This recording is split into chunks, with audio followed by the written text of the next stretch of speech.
Gateway to Hope is a breast cancer lifeline for women who have been diagnosed. Here today from Gateway to Hope is Executive Director Katie Manga. Thank you for being here. Oh, thank you for having me. Gateway to Hope is a wonderful, wonderful organization. The work is tremendous, and I'm glad to have you here. October is Breast Cancer Awareness Month. So we've got some events that we're going to talk about that Gateway to Hope is doing, but let's kind of just remind people what Gateway to Hope does and its history and its mission. Sure. So Gateway to Hope has been around for about 13 years. It started right here in the St. Louis community by two surgeons, Dr. Marla Shu and Dr. David Kaplan.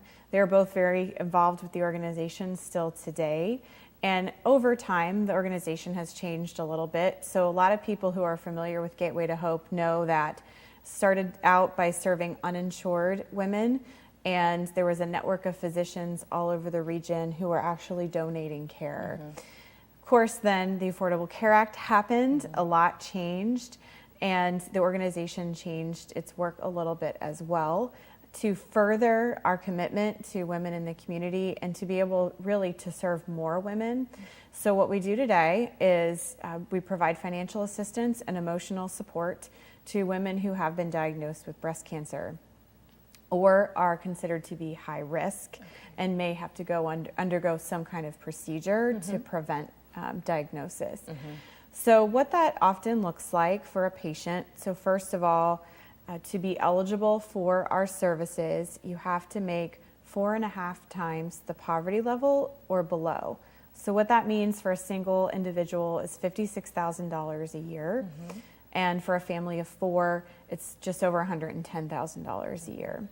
So that covers quite a few individuals. And you maybe wouldn't think, if you're diagnosed with breast cancer, wow, I need financial assistance, but you learn pretty quickly that coverage costs a lot, whether it's your private insurance or you're dealing with co-pays, et cetera, and you want to keep that insurance. So what we do is support individuals by reimbursing their insurance premiums, as well as then just basic financial support for transportation needs, utility bills, mortgage payments, rent payments, et cetera. Yeah, no, it is when you talk about being a lifeline. I mean, it is a tremendous lifeline because, I mean, walk us through the steps. If somebody's hearing this and they know someone who's been recently diagnosed, I mean, do you have to start at the beginning and contacting you if you've just received a diagnosis? Could you be midway through? Maybe just walk us through different scenarios of how one would reach out. Anywhere in the process. So it could be that you just received a diagnosis today, or it could be that you're well into your treatment and you realize, oh, I could use some support. You can call us, and even if you're not sure if you're eligible, just call our phone number and we'll talk you through it. And if there's something that we might be able to refer you to, we'll do that. So really, no matter who you are, call us, or if you have a loved one who you would like to call on their behalf, we will always talk to you. So that's really the best way to go about it. And when we talk about so much, I think with cancer diagnosis too, is sort of the comprehensive nature of managing your care, right? Because you have you have your oncologist and you have different doctors. So how does that work with Gateway to Hope and with your sort of management of all of the patients that you work with? Sure.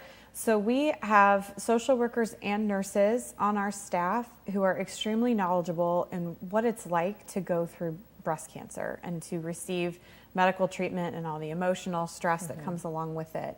So we will have conversations with you whenever you want. On average, we'll talk to a patient about 7 times throughout the duration of their treatment.